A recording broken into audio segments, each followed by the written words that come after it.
She took one step into the water, and then she was gone. Not slowly, not dramatically, just gone.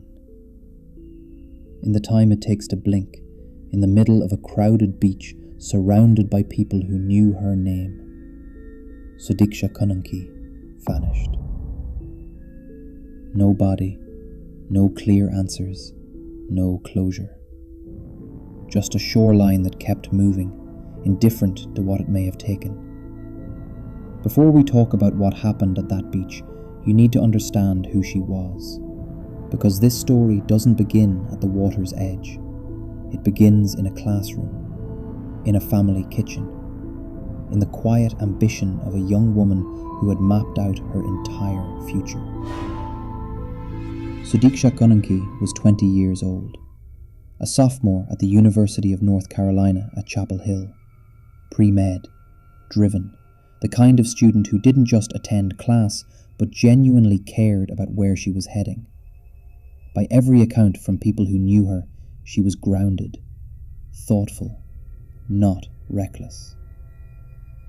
She was the daughter of Indian immigrant parents who had built a life in America around the belief that education is the foundation of everything. Sudiksha carried that weight, not as burden, but as purpose. She had plans, specific ones. And on the night of April 6th, 2024, she was simply doing what 20-year-olds do. She was at the beach with friends, celebrating the end of spring break. Virginia Beach, warm enough for the water, late enough for the night to feel electric. There is nothing in the hours before that suggests anything was wrong. Here is what we know. It was after midnight. Sudiksha and a group of friends were at the oceanfront near First Street.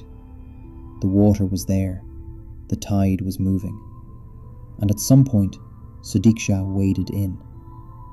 She wasn't alone at first. A male friend entered the water with her. Within moments, both of them were pulled by the current. A rip current, investigators would later suggest, the kind that doesn't announce itself, the kind that takes you before you understand it's happening. The friend made it back to shore. Sudiksha did not. What followed was an immediate and desperate search. Bystanders, lifeguards, emergency responders. The Virginia Beach Police Department launched a full search operation, air, sea, shore. The Coast Guard was involved. Days passed, then weeks. They found nothing. Not a single trace. Now, stop and sit with that for a moment, because this is the part that quietly unsettles everyone who follows this case. Virginia Beach is not remote. It is not some isolated stretch of coastline. It is one of the most visited beach destinations on the East Coast. There were people nearby. There were cameras. There was infrastructure. And still, nothing. The investigation moved quickly in some areas and stalled completely in others. Authorities focused heavily on the rip current theory. Virginia Beach is known for dangerous currents, particularly at night, particularly in early spring when water temperatures remain dangerously cold. Hypothermia becomes a factor within minutes. Disorientation follows. The physics are brutal and fast. But here is where the questions begin to multiply. Rip currents pull swimmers away from shore, not under the surface. Survivors of rip currents, even those who nearly drowned, are typically recovered. Bodies, in the vast majority of drowning cases, are eventually found. Ocean currents carry them. They surface. Weeks of organized searching along the Virginia coastline produced nothing. Extended search parameters. Nothing. Her family, devastated, publicly vocal and determined, pushed for continued investigation. They hired private search teams. they returned to the beach themselves.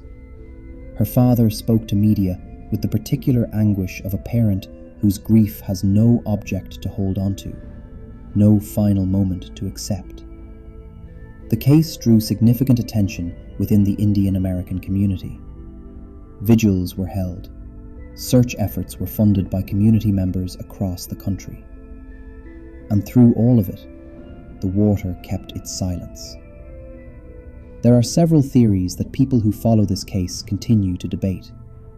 Not because investigators have presented them as formal possibilities, but because the absence of evidence creates space where questions grow. The first is the simplest: a tragic accident, a rip current, cold water. A young woman who, despite being a capable person, was caught in conditions that overwhelmed her. And the ocean, for reasons that do occasionally defy statistical expectation, simply did not return her. The second theory centers on the timeline itself. Some observers have noted that the exact sequence of events, who was where, what was seen, the precise moments before she entered the water, has not been fully reconstructed in public. When timelines feel incomplete, they create doubt. Not necessarily justified doubt, but doubt that settles. The third is harder to articulate, but impossible to ignore.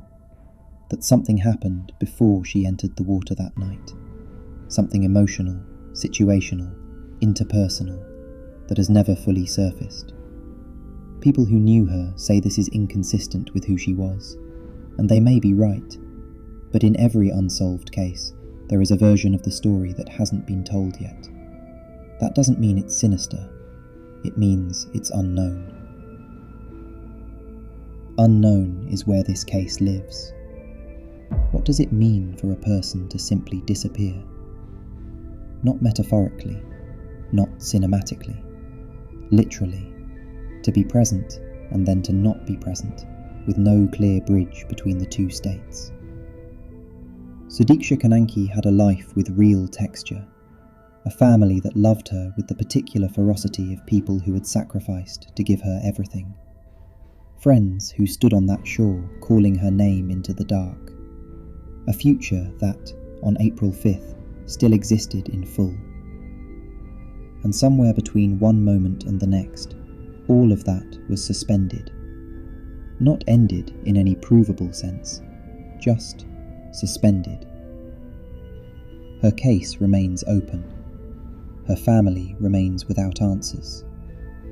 The shoreline at Virginia Beach continues to move in and out, twice a day, every day, erasing whatever it knows. Here is the question I can't stop returning to. We live in an era of unprecedented surveillance, documentation, and connectivity. We have satellites that can read license plates from space. We have algorithms that track our location through our phones. We have cameras on nearly every public corner. And a 20-year-old woman walked into the ocean in front of witnesses and disappeared completely. What does that tell us about how fragile the line is between being found and being lost? What does it tell us about how little certainty we actually have, even when we're surrounded by people who know our name? Sudiksha Konanki deserves answers. Her family deserves answers. And somewhere, in a file, in a memory, in the water itself, those answers may still exist. The question is whether anyone will ever be able to reach them.